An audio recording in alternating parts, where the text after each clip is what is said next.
आता तुम्हाला सर्वांना माहितीच असेल की फर्स्ट इयर 2024 पॅटर्न ही सेकंड बॅच आहे 2024 पॅटर्नची. त्यांचे पेपर 12 जानेवारीपासून सुरू होत आहे. तर आपण स्ट्रॅटेजी कशी बनवायची स्टडी करण्यासाठी, तर 30 डिसेंबर ते 11 जानेवारीपर्यंत आपण कोणता स्टडी केव्हा केला पाहिजे ते टायमिंग अनुसार आपण ठरवूया. तर आपला 30 डिसेंबर आणि 31 डिसेंबर आणि 1 जानेवारी हे 3 दिवस जो तुम्हाला सर्वात हार्ड सब्जेक्ट असेल, मीन्स मेकॅनिक्स आणि ग्राफिक्स, हा स्टडी तुम्ही हे 3 दिवस करू शकतात. त्याच्यानंतर पुढचे 3 दिवस M1 काहींना हार्ड जातो, काहींना सोपा जातो. तर M1 2 जानेवारी, 3 जानेवारी आणि 4 जानेवारी असे 3 दिवस M1चा स्टडी करू शकतो. आणि 2 दिवस आपल्याला केमिस्ट्री आणि फिजिक्स BXC BEE हे आपण त्याच्यामधून एका सब्जेक्टला देऊ शकतो. यूट्यूबला बरेचसे IMP दिलेले आहेत आणि त्या IMP अनुसार आपण जे कॉमन क्वेश्चन्स आहेत PYQमधून ते सिलेक्ट करून आपण जर स्टडी केला तर तो सिम्पल होईल. तर इथं BXC किंवा BEEचा स्टडी आपण करू शकतो. काहींना BXC असेल फर्स्ट सेमला, काहींना सेकंड सेमला BXC असेल. आणि त्याच्या पुढचे 2 दिवस तुमचं FPL करा. FPL थोडं थेरी आहे आणि सिम्पल आहे आणि त्याच्यात प्रोग्राम करावे लागतात. तर त्याला 1.5 दिवस दिला तरी चालेल आणि अर्धा दिवस तुम्ही त्याची रिव्हिजन करून घ्या किंवा मग त्याचे वेरी जे IMP असतील त्या IMPची डायरेक्ट लर्निंग करून घ्या. म्हणजे पेपरच्या आगल्या दिवशी तुम्हाला 1 दिवसाचा गॅप असेल किंवा मग लागोपाठ पेपर असतील तर तुम्हाला FPLचं एवढं टेन्शन राहणार नाही. राहिला केमिस्ट्री आणि फिजिक्स. केमिस्ट्री आणि फिजिक्स याचे पण यूट्यूबला बरेचसे PYQ सॉल्व आहेत आणि वेरी IMP दिलेले आहेत. तर मग ते तुम्ही तुमच्या हँड रिटन नोट्सने क्वेश्चन्स आणि ॲन्सर हे तुमच्या लँग्वेजमध्ये लिहिलं तर तुम्हाला हे सिम्पल जाईल. आणि याची लर्निंग करून घ्यायची आधीच. लर्निंग का करून घ्यायची, कारण केमिस्ट्री आणि फिजिक्स हे थेरी आणि डायग्रॅमवरती डिपेंडेड आहे. तुम्हाला जरी थेरी लिहिता आली नाही, डायग्रॅम काढले तर याला मार्क्स भेटून जातात. तर मग तुम्ही हे 2 सब्जेक्टचं एकदम प्रॉपर स्टडी केला तर तुम्हाला पेपरला जास्त कॉम्प्लिकेटेड जाणार नाही ते. आणि M1 आणि मेकॅनिक्स याला जास्त दिवस दिले कारण हे थोडं कन्सेप्ट रिलेटेड आहेत आणि हे फॉर्म्युलेज वगैरे मेकॅनिक्समध्ये असतात, M1मध्ये फॉर्म्युलेज असतात. ते लर्निंग करण्यासाठी हे डेज 3 दिवस यांना दिलेले आहेत.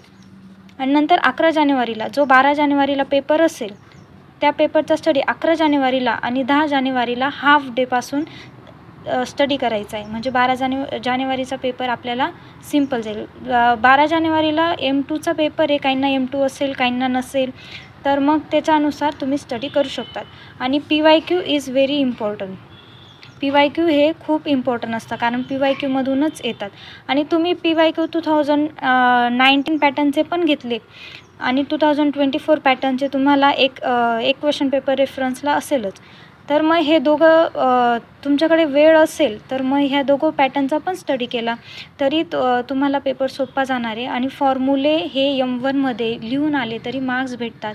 फॉर्म्युले किंवा स्टेप्स याला मार्क्स भेटतात. मेकॅनिक्समध्ये फॉर्म्युला स्टेप्स वगैरे मार्क्स भेटतात.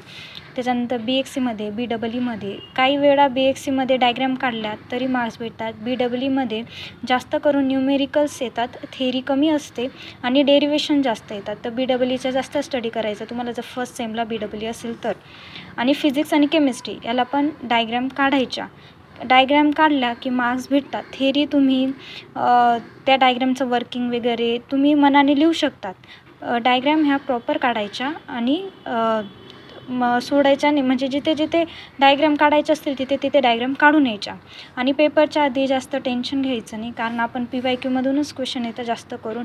तुम्ही जर 2-3 क्वेश्चन पेपर जर बघितले असतील तर त्या 2-3 क्वेश्चन पेपरमध्ये एकच कन्सेप्ट असते. म्हणजे M1ला ते टेलर्स थेरम आहेत ना, त्या टेलर्स थेरमवरतीच क्वेश्चन 2मध्ये विचारला असेल क्वेश्चन 3मध्ये लॅग्रेंजिसच विचारला असेल. अशी कन्सेप्ट असते. त्या कन्सेप्ट अनुसार स्टडी करा, स्मार्ट स्टडी करा.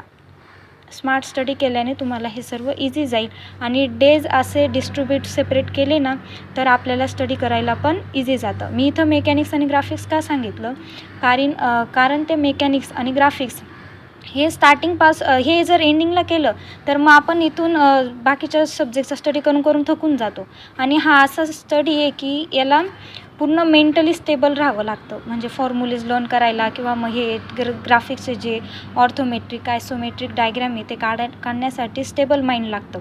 तर मग ते स्टेबल माइंड तुम्ही स्टार्टिंगपासूनच ठेवलं आणि स्टार्टिंगलाच हा स्टडी केला तर इझी जाईल. त्याच्यानंतर केमिस्ट्री, फिजिक्स आणि FPL हे थेरी आपल्याला लिहिता येते आणि डेफिनेशन्स तर ऑलरेडी लर्नच असतील थोडे युनिट टेस्ट वगैरे झालेले त्याच्यामध्ये. आणि तुमचे ते CCC झालेली असेल तर त्या CCCचं पण फर्स्ट आणि सेकंड युनिटचा स्टडी झालेलाच असेल ऑलरेडी. तर जास्त करून थर्ड, फोर्थ आणि फिफ्थ युनिटवरती फोकस करा आणि कोणतेही 3 युनिट प्रॉपर करा, म्हणजे आपल्याला पासिंगची गॅरंटी येऊन लागते. आणि स्कोरिंगसाठी first, second, third, fourth, fifth सर्व जे आपले युनिट आहेत ते सर्व युनिट करून घ्यायचे. थँक्यू.